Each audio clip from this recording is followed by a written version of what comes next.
Olá galera, tudo bem? Professora Diana Faustino para mais uma aula, tá certo? De história, e a aula de hoje ela vai falar um pouquinho sobre o cangaço, tá? Esse movimento que é tão representativo no nosso Nordeste, né? Hoje o cangaço, ele impera aí o nosso imaginário, né?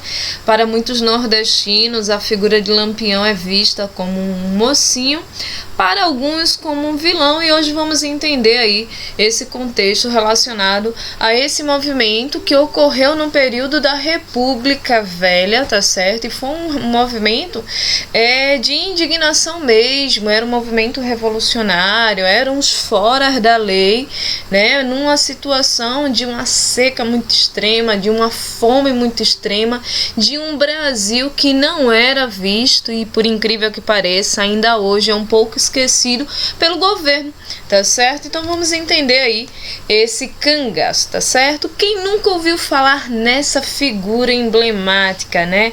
O Lampião. O nome dele é Virgulino Ferreira da Silva, né? Vulgo Lampião, apelidado de Lampião, tá certo? Ele foi apelidado assim quando entrou no bando do senhor Pereira, porque no cangaço existiam vários bandos e os líderes desse bando, tá certo? Lampião, ele entra como integrante, tá? Recebe esse apelido porque no cangaço eles esquecem os nomes, né, de registro, e cada um recebe aí um apelido, um olho só, pé descalço, não sei o que, uns nomes bem estranhos que eles acabam recebendo. E o Lampião, ele recebe esse nome porque eles diziam que ele atirava tão bem, tão rápido, que a bala, né, que saía lá da arma dele à noite parecia uma lamparina, no caso um lampião. As pessoas quando via já era o pipuco, tá certo? Esse foi o principal nome, né? O Lampião, ele vai ser aí tão forte, tão conhecido, porque ele fica conhecido, senhores, a nível até mesmo internacional, porque notícias aí dos Estados Unidos já relatavam o Lampião, tá certo? Isso lá no finalzinho aí do século XIX e início do século XX, tá certo? E o cangaço, ele vai ganhar muita força porque acaba sendo um movimento assim bem cruel. Era uma região muito seca, como eu disse a vocês, muita fome, que imperava os coronéis. Olha, eles voltando de novo e sempre nas nossas histórias, né? Os coronéis eram quem imperava lá, tá certo? Então, tipo, os cangaceiros eram os caras fora da lei, tipo os bandidos de hoje, a galera que matava, assaltava, saqueava casarões, né? Roubava, assim, um comércio e tal. Isso porque as condições de vida eram muito difíceis, tá certo? Eles usavam, né, um figurino muito característico, né? Chapéus com abas, roupas feitas de couro. Isso para que quando passasse perante a caatinga ela é cheia de espinhos, ela parece um espinheiro. Então quando eles cortavam a caatinga fora, né, saíam correndo pela caatinga, pela mata de caatinga, eles tinham que usar uma roupa que protegesse todo o corpo. Então eles usavam a roupa de couro, que era um pouquinho mais dura para não rasgar a pele, tá certo? E também usava roupa por completo, calças e camisas bem longas para que se cortassem o mínimo possível, tá? Adoravam usar enfeites, adereços, cintos e tal, tá certo? Ocorreu, né? Atuou aí nos estados do Ceará, Rio Grande do Norte, Paraíba, na verdade no sertão pernambucano como um todo. E eles iam andando, cruzando aí a caatinga, porque eles tinham que se esconder das volantes. E quem eram as volantes? A volante era tipo a polícia da época, entendeu?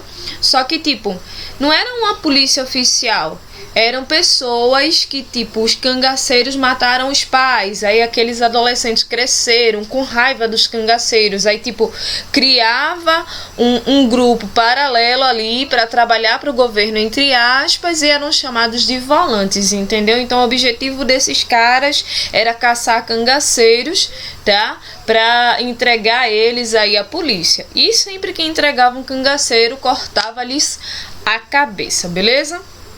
Esses grupos, né, existiam 3 grupos propriamente dito nessas regiões do sertão, tá? Os jagunços. Quem eram os jagunços, né? Os jagunços eram os capangas.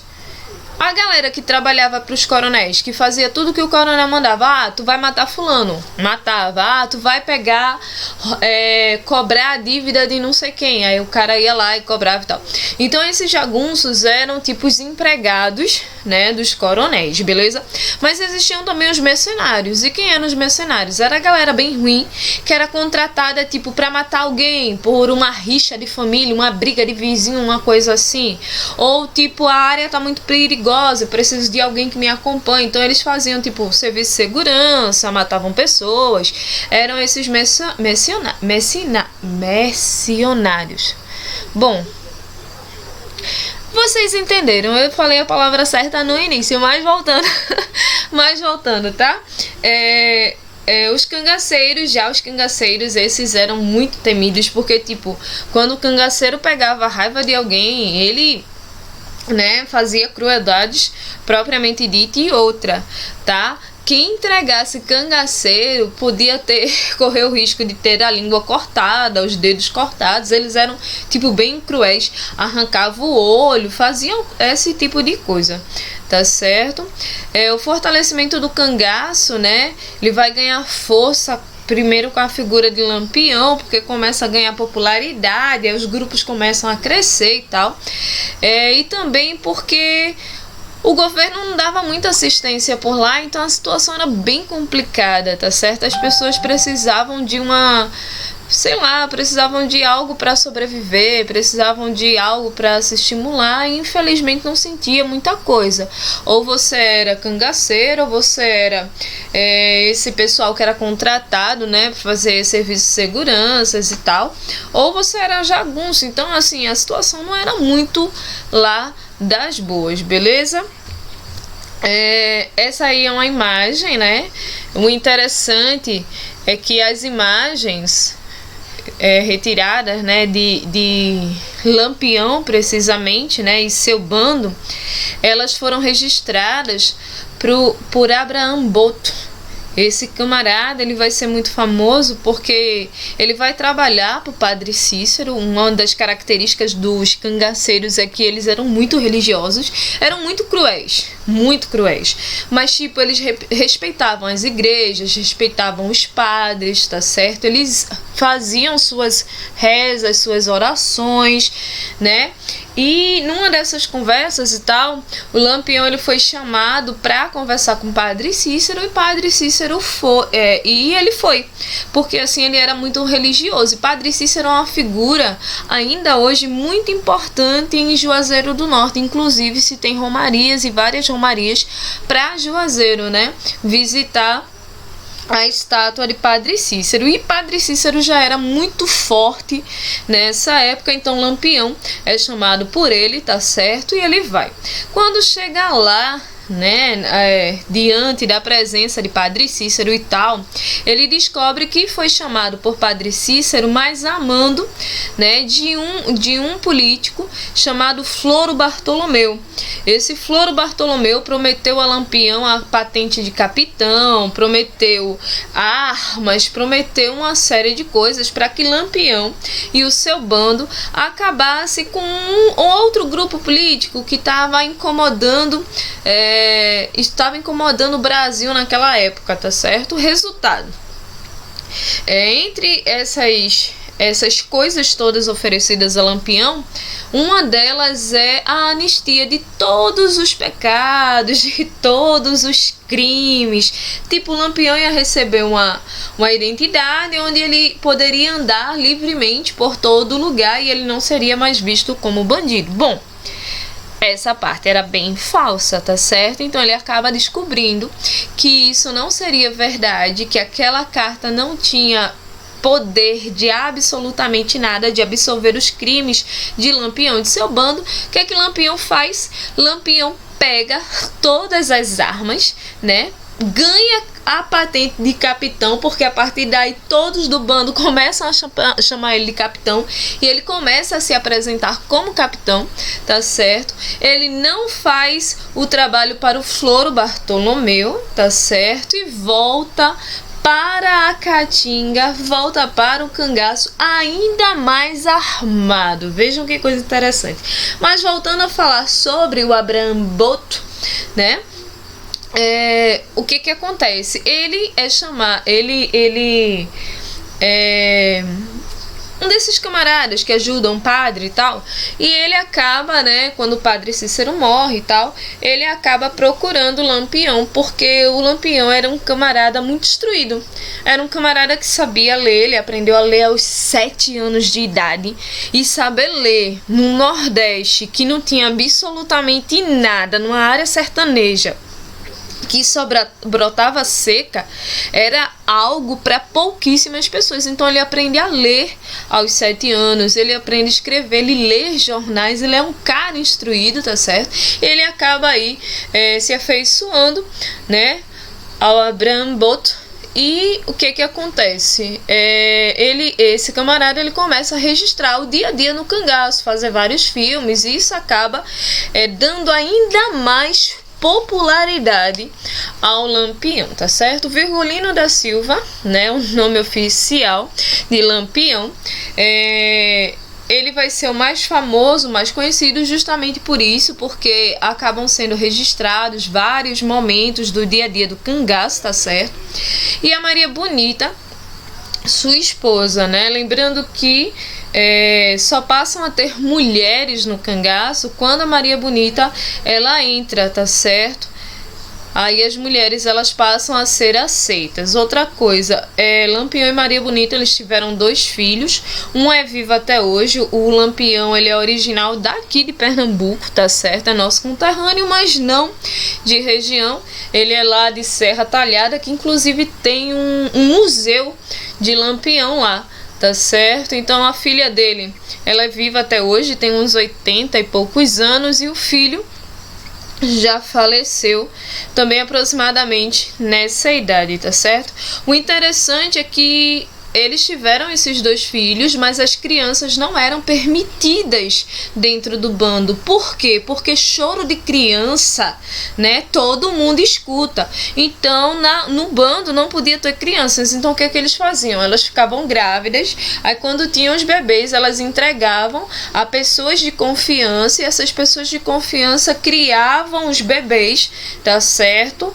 Amando aí dos cangaceiros, que, tipo, custeavam, né, dava toda a proteção, fazia uma série de coisas, tá certo? Virgulino Ferreira, né, o Lampião, ele era cego de um olho, tá? Em uma das batalhas ele acaba caindo em um ficheiro, que é tipo um cacto bem cheio de espinhão.